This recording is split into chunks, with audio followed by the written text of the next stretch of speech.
Ruslan. For years, the conversation surrounding Jay-Z and Beyonce has been happening in the interwebs, specifically allegations that they're a part of the Illuminati cult cabal controlling the music industry. These things have been out there. Jay-Z having weird imageries in his music videos, like the On to the Next One video, Beyonce channeling her inner spirit with demonic goofiness and her Sasha Fierce persona. But recently, the issue of Diddy getting indicted on all these charges has brought up the real reality that they're friends. They're really close. They have been really close. These Diddy parties Jay-Z was at. Diddy was also at the Rockefeller breakfast, or the Rockefeller brunch happening every year around the Grammy times. So they've been close together for decades. And now there's been a lot of accusations made. There's been a lot of allegations made. Everything we're going to look at today are all allegations that are unsubstantiated and are just my opinion and the opinion of the videos I'm going to be reacting to. Several weeks ago, Okay. I was watching Piers Morgan. I like Piers Morgan. Piers Morgan had a conversation about Diddy. He platformed someone named Jaguar Wright. Jaguar Wright used to be a background singer to Jay-Z. Jaguar Wright went off script. She went off script, bro. She just said, the hell with it. I'm burning it all down. Wow. The statement I'm about to play for you guys, which falls within fair use doctrine, Piers Morgan had to go back and give an apology for her because the Carters threatened him. Okay. Then we're going to get into the connection to Aaliyah. Then we're going to get into the connection to Dame Dash and Jay-Z both wanting to date Aaliyah. And then the nail in the coffin with Jay-Z's sus behavior is the fact that he did 2 albums with R. Kelly in the middle of his SA PDF document files. Shout out to the YouTube channel Luista. He kind of helped source all of this stuff in like a nice condensed video. I actually really like his documentary essays. He did a really good job like combining it all together. And there's been a couple of docs made about this recently. So let's check this. This is Jaguar Wright. This is Piers Morgan Uncensored. This video has since been taken out. This part is taken. It's not even online anymore. So you guys are getting something that's not even online anymore. Check this out. There's no vindication for me because for 4 years I've been screaming, not just Diddy, but Diddy and Jay-Z are monsters, and the victim-making machine kept going on. When Piers pointed out that Hov hadn't responded to all the rumors going around about their friendship after Diddy's arrest, Wright claimed that Jay's underhanded tactics and sneaky ways of avoiding direct involvement have allowed him to stay on top in the industry. That's what he does. He starts little fires everywhere, forces everyone involved to go and carry water while he sneaks away without a response. That changes now, Sean. You must respond. Rather than say he was just Okay. So she called them monsters. Okay, yeah. She said that they need to respond. Okay. There's a super sus picture of him and Harvey Weinstein. okay. Jay-Z's also done some real sus stuff around the BLM movement and like kind of playing both sides with Colin Kaepernick's support and then all of a sudden like jumping into the NFL and being like, we're past kneeling. Real grimy stuff in the whole social justice movement, which is really funny because he's like a billionaire. You know? Yeah. Just kind of a sleazy guy. You know, kind of a sleazy guy. So this led Piers Morgan to have to go back and like apologize for this, which we'll get here in a second. Harvey Weinstein, Jeffrey Epstein, Robert Kelly, Sean Combs have one person in common, Sean Carter. This She's kind of a poet. Now, to be fair, Jaguar Wright has also peddled a lot of crazy allegations about a lot of people. So What's her name? Jaguar Wright. She was a backup singer in Jay-Z's band. I believe she performed with him on his Unplugged MTV album. She was one of the background singers. Okay. Because this isn't like a nobody. Like she's had affiliations and connections to the music industry. Yeah. Right? So she's not like a rando. Okay. Right? But again, she's also said some wild stuff. She's had some public meltdowns. She has all kinds. So I'm not saying she's like credible. I'm just saying this is what she said, and this is what sparked off all this stuff lately.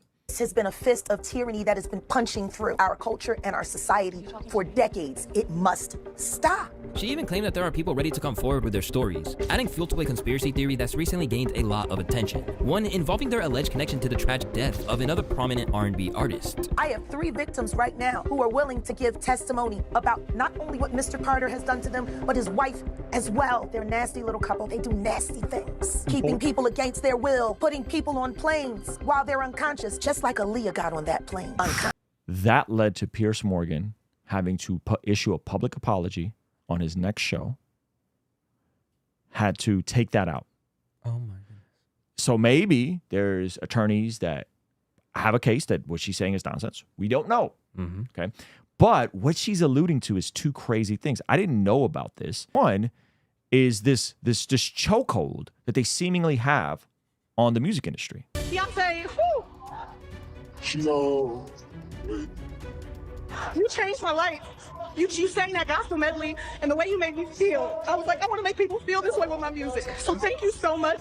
You clearly are the artist of our lives. Hey, artist of my life is Beyonce in this album for me. I appreciate that. And all us artists here, we adore you. You are our light, and I love you. I always have. I mean, this is borderline worship. Yeah, that's bizarre. If you get up to that microphone, You gotta give all hail to the queen bee.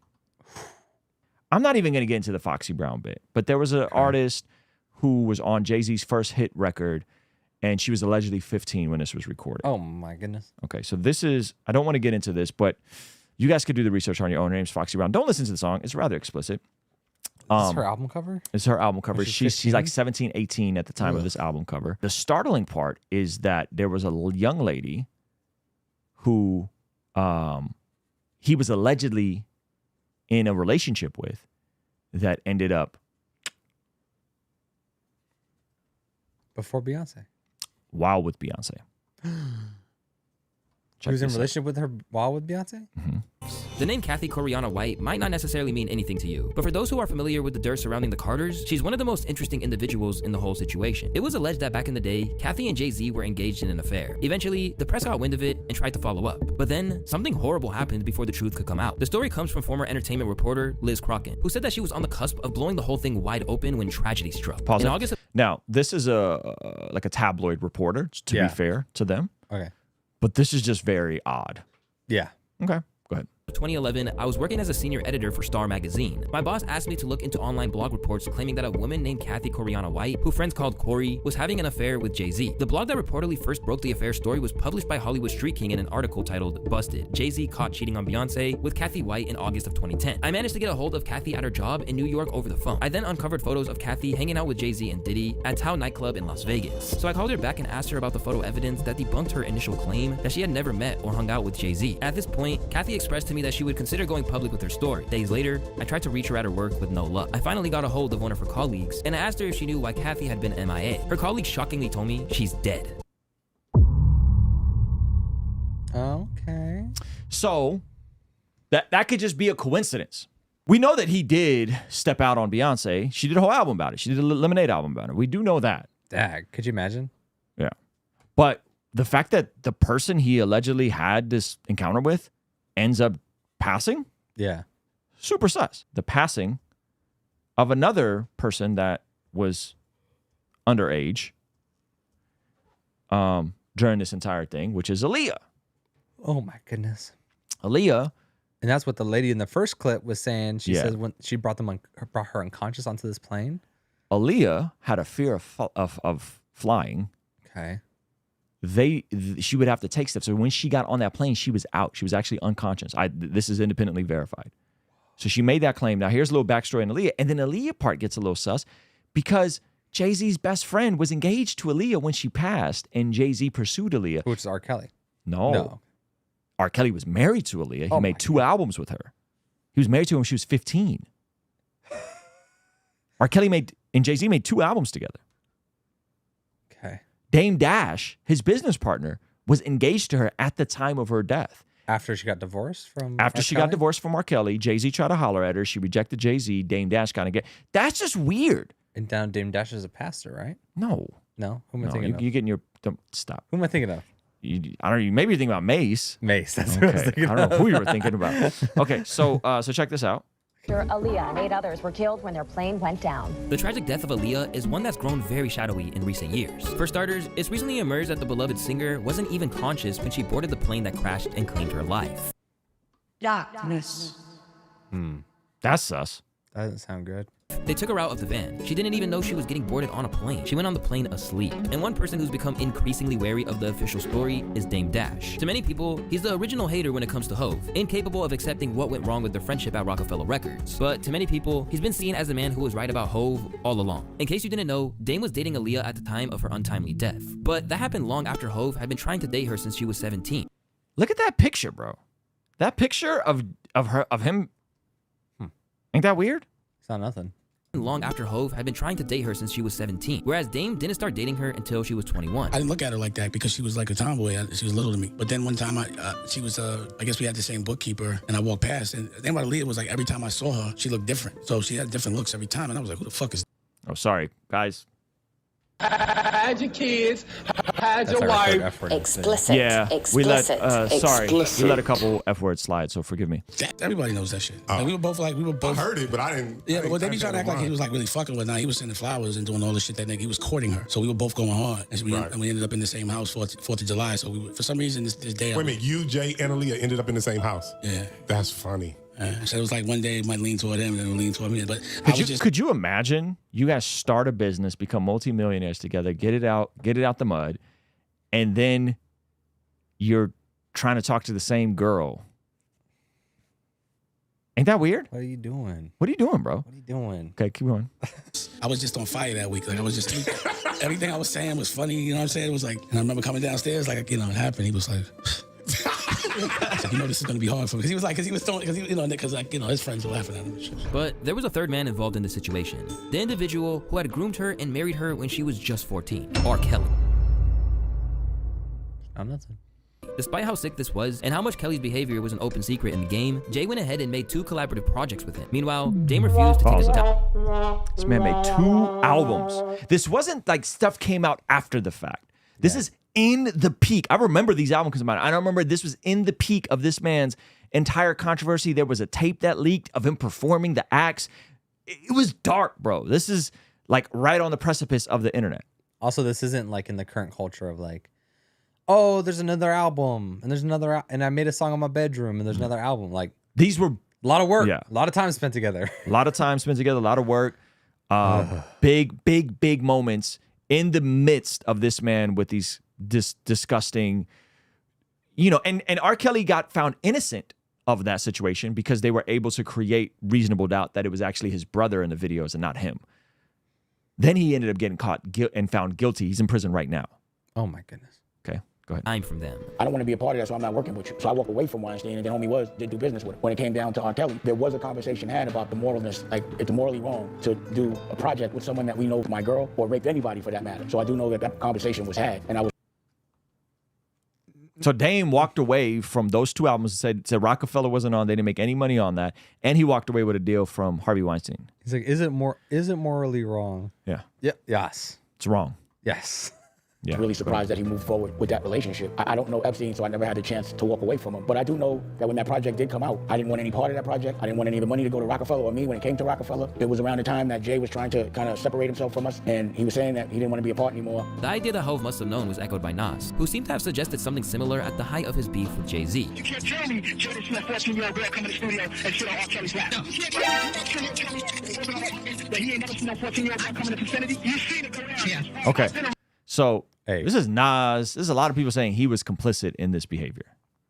Guess how old Beyonce was and how old Jay-Z was when they started dating. Okay, I'm going to guess. Is this a picture of them? Nope. No, okay. I'm going to guess she was she 16? No. 17. They met when she was 16, 17. Okay. Started dating when she was 19. He was 31. There are people inside Beyonce's inner circle who have suggested that there's darkness underneath the surface there as well. Identifying himself as her former bodyguard, a TikToker who goes by the name of Uncle Ron has started sharing some wild stories about Beyonce and Hove, only for those TikToks to also be taken down. For one thing, he said that she had a pretty severe addiction, and this was for Hove's benefit. See, hardly nobody knows, but I say it, man. Yeah, Beyonce's on drugs. She's been on them for a long time, and you keep her that way. Y'all wish it what you wish it to stay on top. But there's one thing about me, bro. I can't be bought. In a separate video, so again, all alleged. Yeah. All very sus. Yeah. The stuff that we know that's documented. I hate how much he's lying about them right now. Yeah. The stuff we know that's documented is ages, We know that Aaliyah was a thing with R. Kelly. He did 2 albums with R. Kelly. We know that person he was pursuing at the same time. Yep. Foxy Brown's age was questionable. Nas also hurled that accusation at him in the peak of their beef that Foxy Brown was underage when she was on that song with Jay-Z. So there's a lot of stuff here. Yeah. Foxy Brown, ironically enough, She died? was in the car of the guy who gave the killer of Tupac the weapon. What in the world? In Vegas. She was in Vegas. She's still alive? Yes, she's still alive. She had a rap career. And she got indicted in Keefe D's trial. The guy that's on trial right now for Tupac. Yeah. Foxy Brown was in Vegas the night Tupac got killed. Now, Is she in jail right now?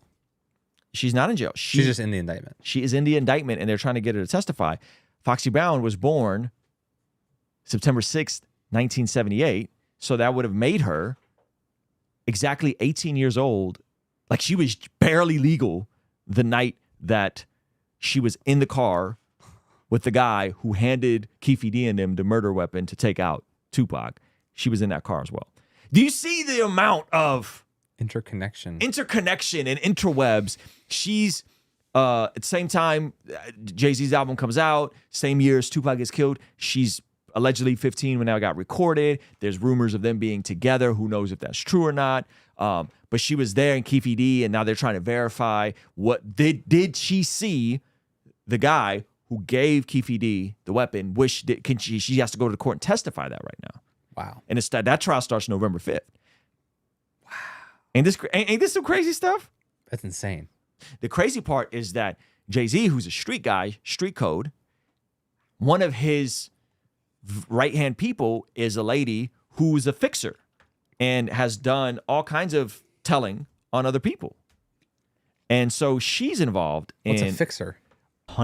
A fixer in politics is anyone that needs... that can get stuff fixed for you. Whoa. She's a fixer in politics? She's a fixer, but she's a fixer in the music industry. Oh my goodness. And it's like is it like a term for these people, or is it like a job title? It's not an official job title, but it's like she's a PR representative. She just kind of gets done whatever she needs to get done. I can't remember her name right now. I was trying to find. What does she file as, like on her tax return? I think she's like one of the VPs of his company. Oh, okay. You know what I mean? And so there's some pretty gnarly stuff about her out there.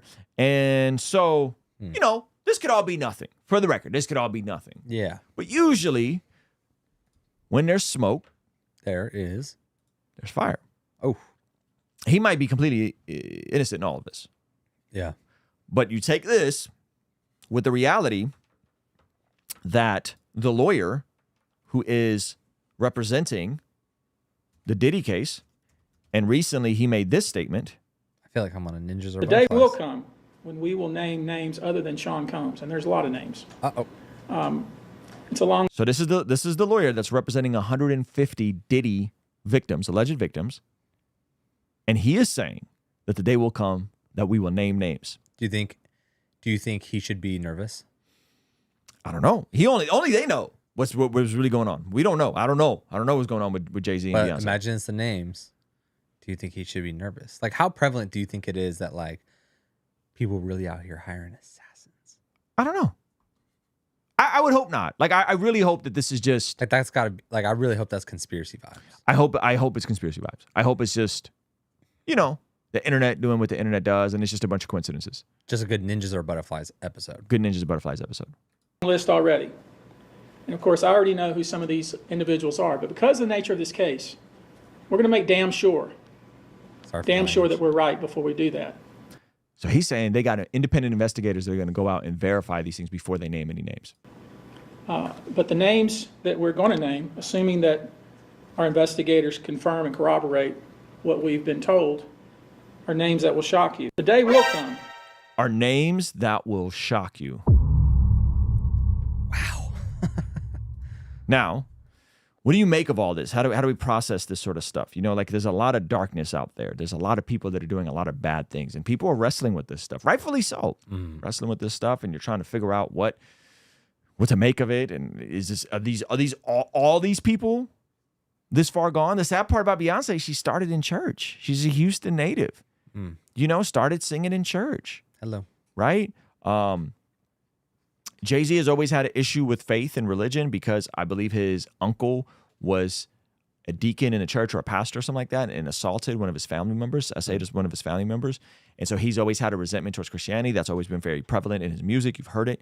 And so, you know, it's tough to think through these things. But I do think of this verse, which I'm sure many of us are familiar with, Ephesians chapter 6, verse 12, says, for our struggle, as Christians, our struggle is not against flesh and blood. It's not against Jay-Z and Beyonce and Diddy, right?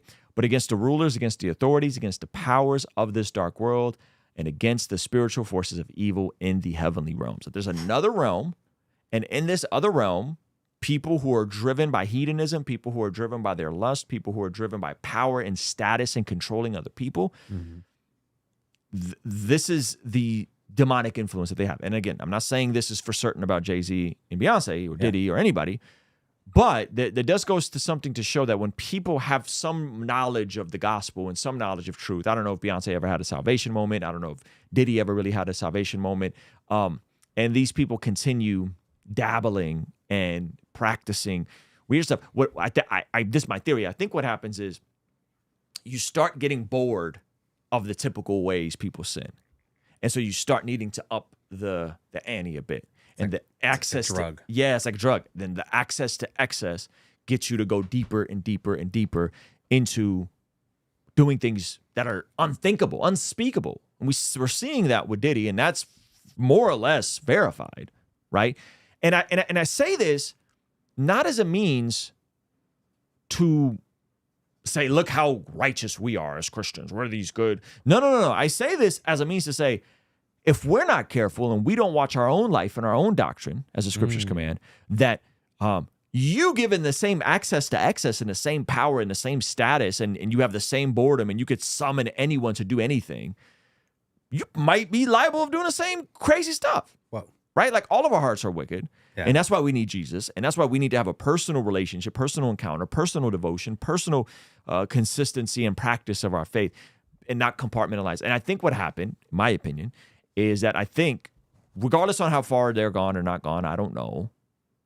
But I think a Diddy and a Beyonce who've tasted some of the good news, who've experienced some of Christianity and the goodness of Jesus, have suppressed that truth and instead pursued their own ambitions, their own goals, their own dreams, their own self-actualization to be great and to be famous and to be powerful. And in that, I think that's a very dangerous pursuit. Wow. It's kind of like it's like they got a lot of immediate feedback along the way too. I could imagine if, you know, you grew up in the church and maybe you didn't really ever dive into your relationship with God. And so you never felt like you got immediate feedback, and the human brain thrives off of feedback. And then yet you go kind of dabbling in the world and you're getting a lot of feedback here. There's this thing that just shrinks in importance. But it's not that you won't get feedback. It's just that you're not actually putting the effort into God and seeking the Lord, that you the same amount of effort that you're putting into seeking the world. And so then it just spirals out of control where like this thing minimizes so much in comparison to this craziness. Quite possibly. Or you build your chops in the church. Beyonce built her skills and got fire in the church. Her first talent shows, her first shows was in the church. And then you feel like the church is putting a lid on you in terms of saying, yeah, like you're not gonna be a megastar in the church. Hello. And so you go to the world. Yeah. And you got the skill set in the church, but then I'm gonna go over here. I have a question for you. Yeah. Seems like there's a lot of pagan worship going on. Seeing the culture, this kind of the horrifying things going out. How do us as Christians live among the pagans? That's a great question. I mean, and that's exactly the point of our brand new collection that is really equipping all of us to say, hey, when we represent God on this side of eternity, we aren't going to let the pagans have it. We're going to be the solution.